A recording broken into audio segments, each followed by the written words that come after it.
दोस्तों, परमेश्वर ने अपने लिए एक पवित्र लोगों का समाज तैयार किया है जिसे हम कलीसिया कहते हैं। और इस कलीसिया का संदर्भ या इस कलीसिया का संबंध प्रभु यीशु मसीह के साथ बाइबल में अनेक प्रकार से दर्शाया गया है। पहले हम देखते हैं कि यह कलीसिया मसीह का अंग है, लेकिन जब हम आगे बढ़ते हैं तो हम पाते हैं कि यह कलीसिया मसीह के दुल्हन के रूप में प्रकट की गई है, जो कि एक बहुत ही करीबी रिश्ते के रूप में हमारे सामने है। क्या आप जानना चाहते हैं कि ये दुल्हन क्यों कही गई है? क्या कारण है कि ये संबंध इतना घनिष्ठ रूप से प्रकट किया गया है? यदि आप जानना चाहते हैं तो आइए हमारे साथ इस अध्ययन में शामिल हो जाइए।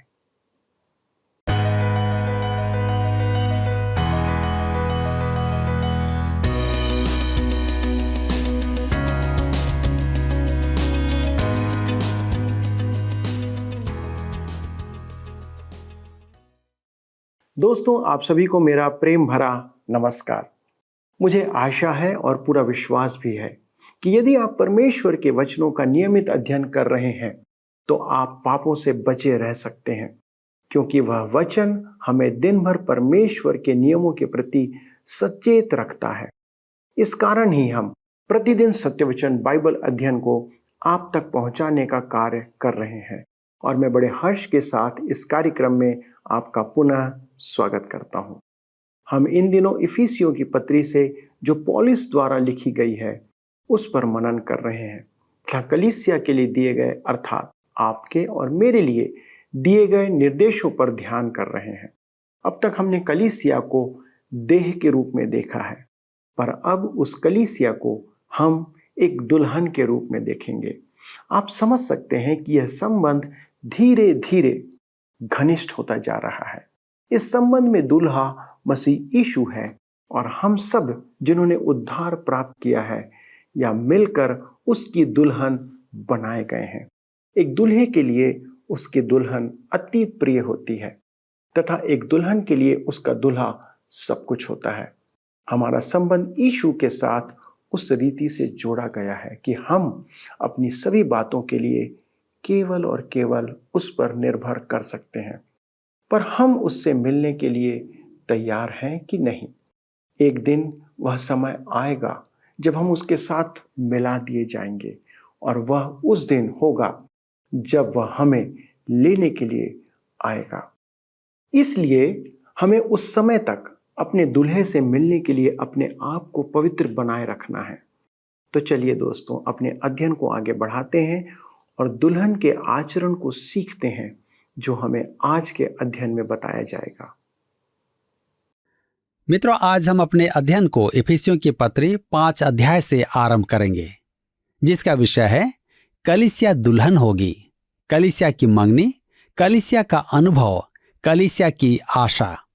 यहाँ अलग अलग रूपकों को संयोजित किया गया है। अध्याय 4 में कलीसिया को नई सृष्टि कहा गया है। अब कलीसिया को दुल्हन कहा जाएगा। इस अध्याय का ध्यान केंद्र भविष्य की ओर है। कलीसिया एक दुल्हन बनेगी। आज कलीसिया दुल्हन नहीं है। कलीसिया एक नई सृष्टि है जो इस पृथ्वी पर वास कर रही है। कलीसिया मसीह की दुल्हन होने के लिए ठहराई गई है, परंतु अभी उसके साथ नहीं है। यह उस समय होगा जब वह उठा ली जाएगी।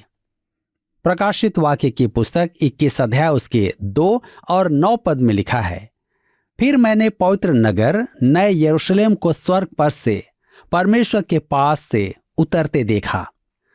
वह उस दुल्हन के समान थी जो अपने पति के लिए श्रृंगार किए हो। फिर जिन 7 स्वर्गदूतों के पास 7 अंतिम विपत्तियों से भरे हुए 7 कटोरे थे, उनमें से एक मेरे पास आया और मेरे साथ बातें करके कहा, इधर आ, मैं तुझे दुल्हन अर्थात मेमने की पत्नी दिखाऊंगा। अतः हमें इस पृथ्वी पर एक दुल्हन की नाई रहना है। दूसरा कुरिन्थियों 11 अध्याय के 2 पद में पौलुस यही कहता है, मैंने एक ही पुरुष से तुम्हारी बात लगाई है कि तुम्हें एक पवित्र कुंवारी के समान प्रभु को सौंप दूं। जिस लड़की की मंगनी हो जाती है वह अन्य पुरुषों को समय नहीं देती है, उनमें रुचि ही नहीं रखती है। अतः हम, जिसकी बात प्रभु से लगाई जा चुकी है, सांसारिक जीवन कैसे जी सकते हैं? एक दिन हम प्रभु को सौंप दिए जाएंगे और अनंत काल तक उसके साथ रहेंगे। वह हमारा प्रभु और स्वामी होगा। आइए देखें कलीसिया की मंगनी। इफिसियों की पत्री 5 अध्याय उसके 1 और 2 पद में हम पढ़ते हैं, इसलिए प्रिय बालकों के समान परमेश्वर का अनुकरण करो और प्रेम में चलो, जैसे मसीह ने भी तुमसे प्रेम किया और हमारे लिए अपने आप को सुखदायक सुगंध के लिए परमेश्वर के आगे भेंट करके बलिदान कर दिया। शब्द पर ध्यान दें। इसलिए इस अध्याय को पिछले अध्याय से जोड़ता है, जहां विश्वासी का आचरण देखा गया था और मसीही आचरण के निर्देश थे। इन निर्देशों का कलीसिया पर विशेष प्रभाव है, क्योंकि एक दिन वह निर्दोष और निष्कलंक प्रभु को सौंप दी जाएगी।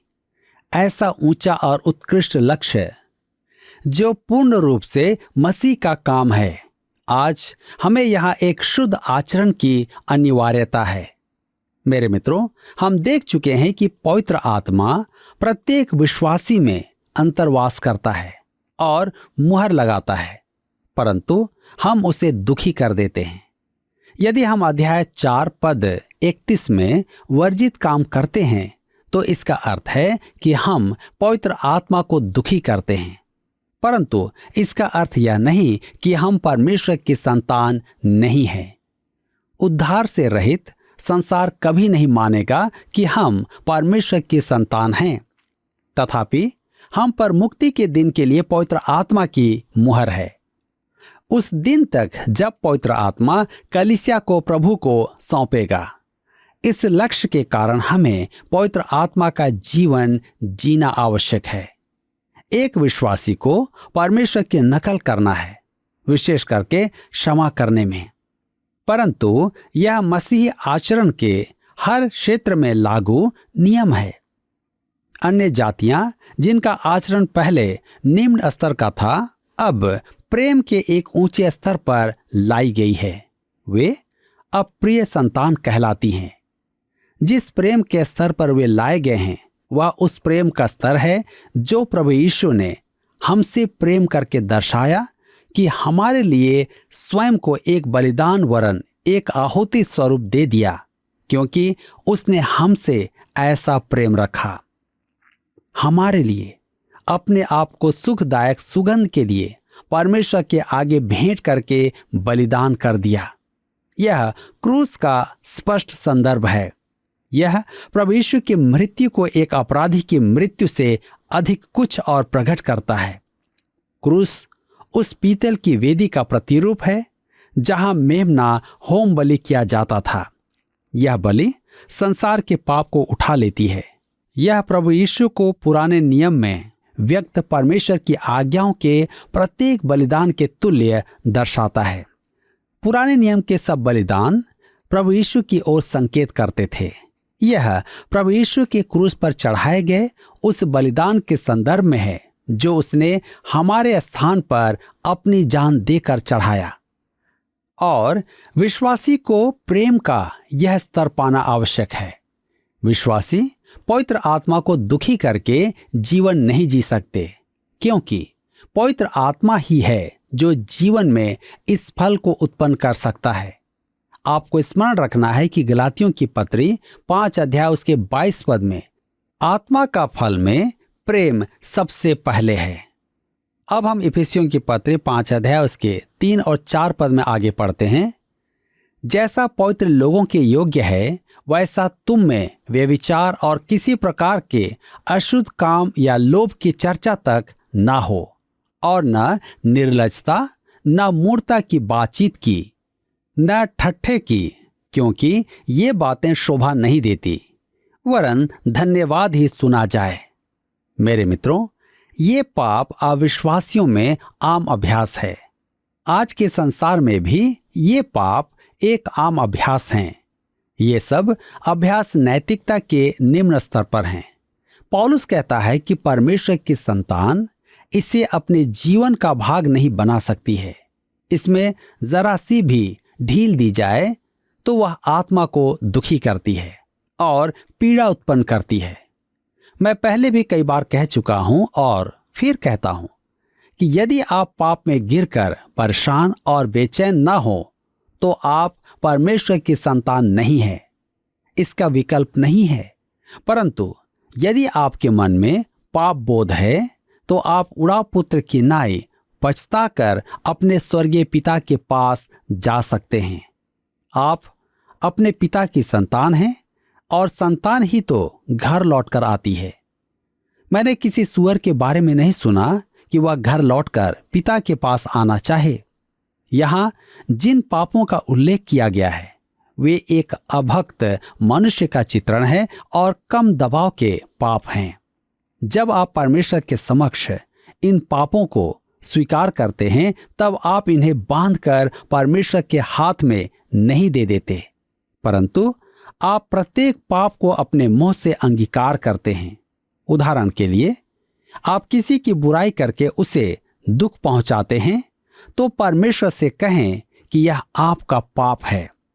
जब आप परमेश्वर के समक्ष अपने किसी विशेष पाप या पापों का नाम लेकर अंगीकार करते हैं तो उसके साथ आपकी सहभागिता पुनः स्थापित हो जाती है। इन पापों में विश्वासी का कभी न कभी गिरना स्वाभाविक है। ऐसे समय में परमेश्वर से कह देना चाहिए कि आपने यह पाप किया है।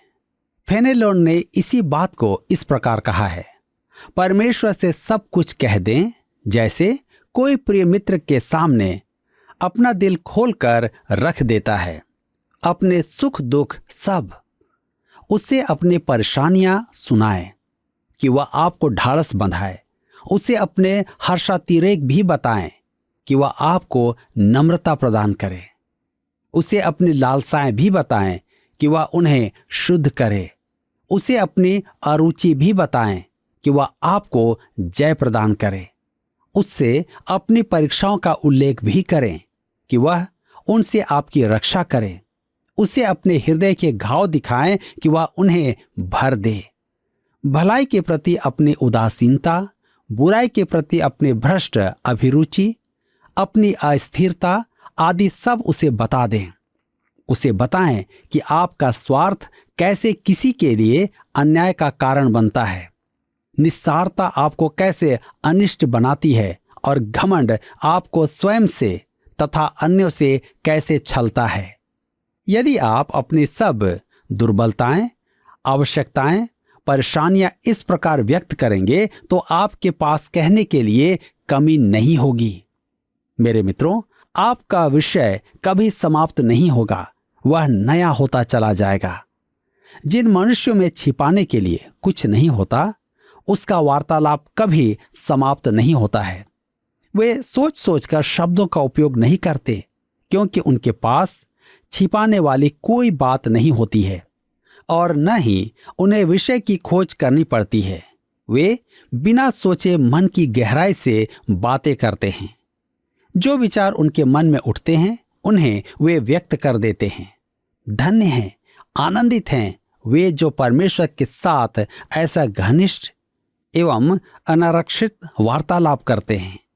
विश्वासियों की सबसे बड़ी आवश्यकता है कि वे परमेश्वर के समक्ष अपने मन में जो कुछ है सब कह दें। अब कोई कहेगा, विश्वास नहीं होता कि एक विश्वासी ऐसा कर सकता है, जैसा कि यहां कहा जा रहा है। मेरे मित्रों, यदि आप अनुभवी पास्टर हैं तो आपको स्वयं ही पता होगा कि विश्वासी इन पापों में गिर जाते हैं। अनेक विश्वासी इन पापों को सोचते हैं कि वे अक्षम्य पाप हैं, परंतु नहीं, परमेश्वर के पास लौट आने का मार्ग सदा खुला रहता है।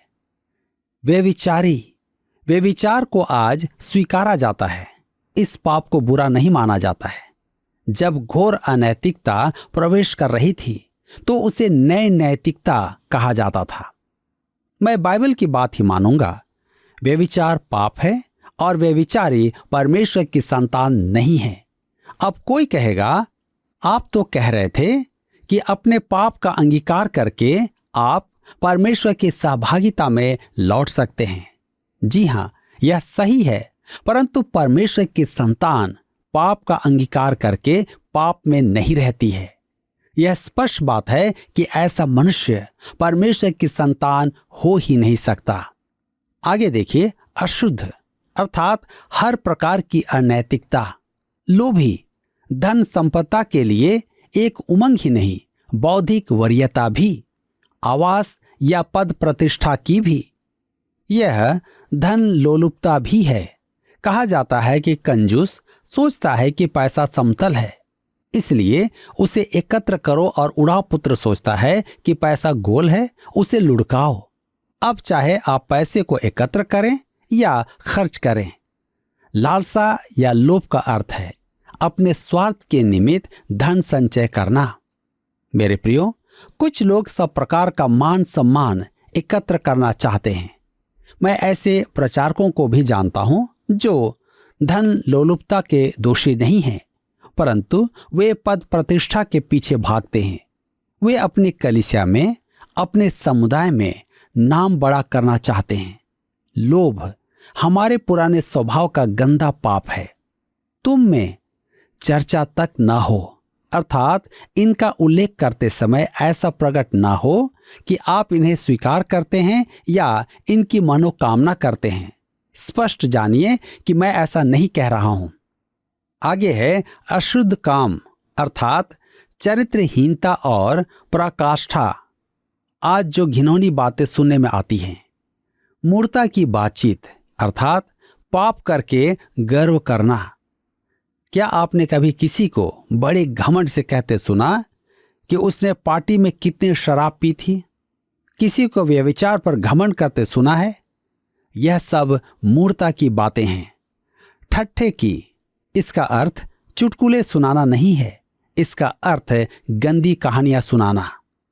धन्यवाद ही सुना जाए, यही मसीही वार्तालाप का विषय होना है। मैं एक अति उत्तम विश्वासी के साथ हॉकी खेलता था, परंतु कभी कभी कोई अविश्वासी हमारे साथ खेलने आ जाते थे। जब उनका खेल बिगड़ता है तो सबको गालियां देते हैं, कोसते हैं, जबकि मेरा मित्र सदैव कहता है यह की स्तुति करो, प्रभु को धन्य कहो। वे अविश्वासी पूछते हैं, आप ऐसा क्यों कहते हैं? मेरा मित्र पूछता है, आप परमेश्वर का नाम व्यर्थ में क्यों लेते हैं? वे कहते हैं, हमें आदत हो गई है। मेरा मित्र कहता है, मेरी भी आदत हो गई है। मैं जब भी किसी को कोसते सुनता हूं, तब मैं परमेश्वर को किसी न किसी बात का धन्यवाद देता हूं। मैं यहां संतुलन बनाए रखना चाहता हूं।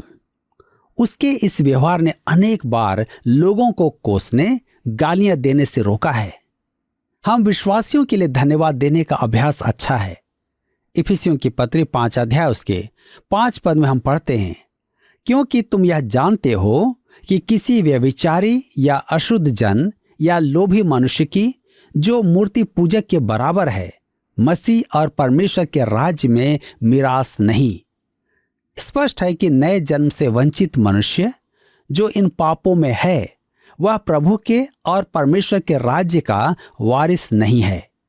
एक विश्वासी यदि ऐसा करेगा तो वह संसार से कहता है कि वह परमेश्वर की संतान नहीं है। शारीरिक चरित्रहीनता में निर्वाह करने का अर्थ है परमेश्वर की संतान होने से वंचित होना। तब आगे देखते हैं इफिसियों की पत्री 5 उसके 6 और 7 पद में, कोई तुम्हें व्यर्थ बातों से धोखा न दे, क्योंकि इन्हीं कामों के कारण परमेश्वर का क्रोध आज्ञा न मानने वालों पर भड़कता है, इसलिए तुम उनके सहभागी ना हो।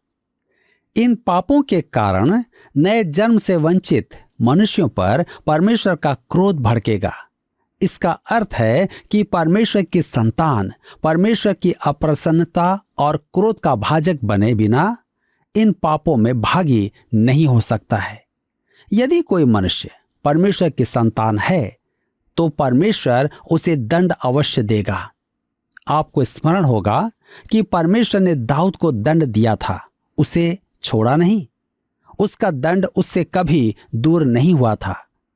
पहला कुरिन्थियों की पत्री 11 अध्याय उसके 31 और 32 पद में लिखा है, यदि हम अपने आप को जांचते तो दंड ना पाते, परंतु प्रभु हमें दंड देकर हमारी ताड़ना करता है, इसलिए कि हम संसार के साथ दोषी न ठहरें। यदि आप पाप करके बच गए तो आप परमेश्वर की संतान नहीं हैं। आप जानते हैं क्यों? क्योंकि परमेश्वर आपको संसार के साथ दोषी ठहराएगा। इसका अर्थ है कि आपको उद्धार प्राप्त नहीं हुआ है। यदि आप परमेश्वर की संतान होकर ऐसे काम करेंगे तो परमेश्वर आपकी ताड़ना करेगा। यदि परमेश्वर आपकी ताड़ना न करे तो आप संकट में हैं। इसका अर्थ है कि आप उसकी संतान नहीं हैं। परमेश्वर शैतान की संतान की ताड़ना नहीं करता है। इफिसियों की पत्री 5 अध्याय उसके 8 से 10 पद में हम पढ़ते हैं, क्योंकि तुम तो पहले अंधकार थे, परंतु अब प्रभु में ज्योति हो, अतः ज्योति की संतान के समान चलो।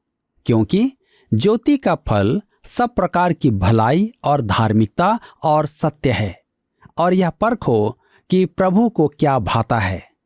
मेरे प्रियो, पौलुस विश्वासियों को उनके मन फिराव से पूर्व की स्थिति समझा रहा है। वे अंधकार में ही नहीं थे, वे स्वयं अंधकार थे। हम नए जन्म से रहित मनुष्यों को अंधकार में वास करने वाले कहते हैं, परंतु वास्तव में उनकी दशा इससे भी बुरी है। एक बार मैं अकेला ही हॉकी खेलने चला गया। वहां मुझे एक खिलाड़ी मिला जो उद्धार से वंचित था। उसकी बातों से मुझे समझ में आया कि वह अंधकार में वास ही नहीं कर रहा था, वह स्वयं अंधकार था। ओह, उसका जीवन कैसा भयानक था। अब प्रभु में ज्योति हो, अर्थात हमें उसे प्रकट करना है जो जगत की ज्योति है। पौलुस ज्योति के फल का उल्लेख करता है।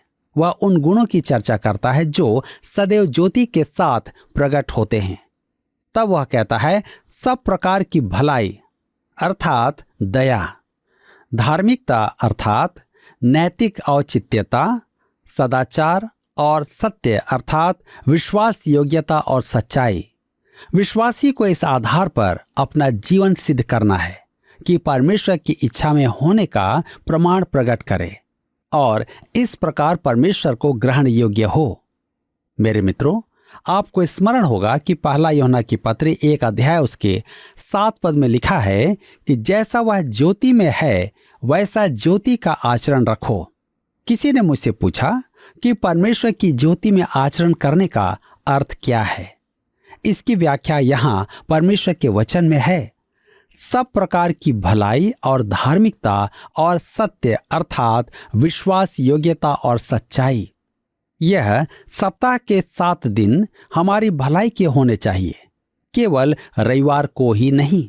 आज फिर से हमें देखना है कि क्या आज हम भलाई सप्ताह के हर एक दिन करते हैं या सिर्फ एक दिन।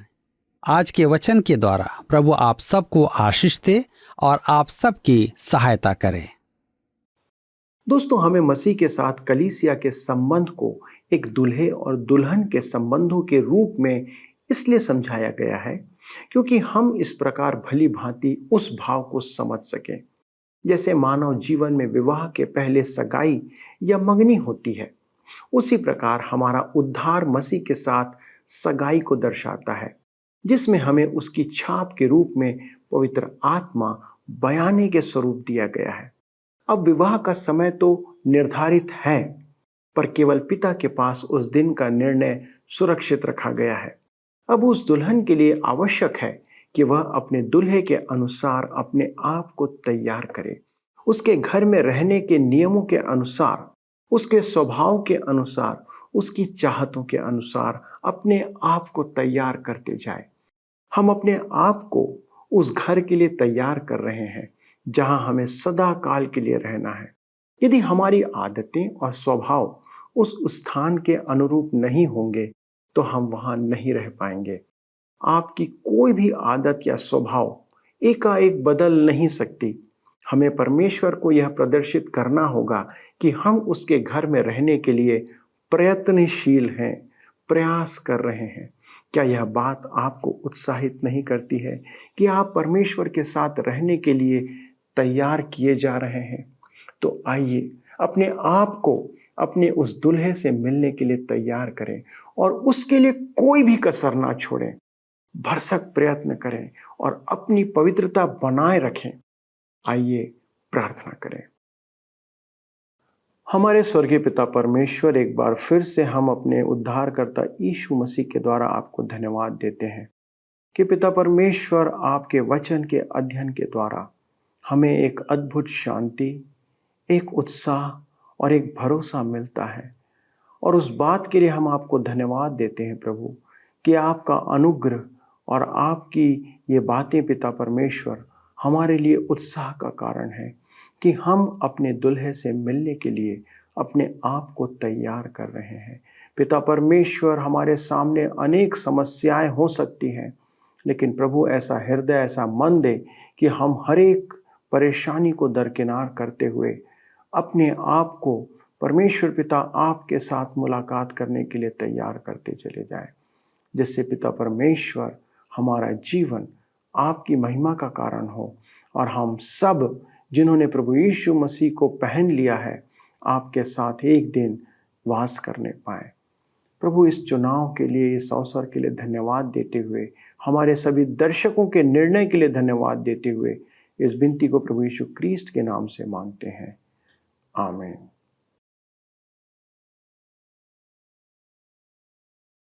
दोस्तों, मुझे आशा है कि आपने आज के कार्यक्रम के द्वारा आशीषों को प्राप्त किया है, और यदि आप इन आशीषों को हमारे साथ साझा करना चाहते हैं तो कृपया फ़ोन, SMS, व्हाट्सएप या पत्र के द्वारा हमें सूचित करें।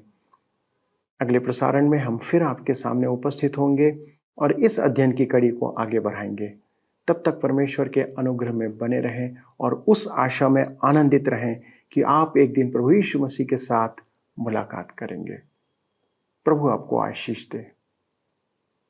पिछले कार्यक्रम के प्रश्न का उत्तर है ए, झूठ ना बोलना। नए मनुष्य के लिए सभी निषेधाज्ञा निर्देशों में सबसे प्रमुख निर्देश झूठ ना बोलना है। आज का प्रश्न है, वर्तमान में कलीसिया मसीह खालिस्तान है? ए, कि दुल्हन है, बी, में नई सृष्टि है, सी, के साथ है, डी, से अलग है। मित्रों, इस प्रश्न का उत्तर हमें कल सुबह 6 बजे से पहले विकल्प A, B, C या D के साथ अपना नाम, पता, स्थान के साथ 9651433397 पर SMS या WhatsApp करें। सभी विजेताओं को विशेष पुरस्कार प्रदान किए जाएंगे। धन्यवाद। क्या आपको यह कार्यक्रम पसंद आया? अभी हमें एक मिस कॉल करें और आप अगले विजेता हो सकते हैं।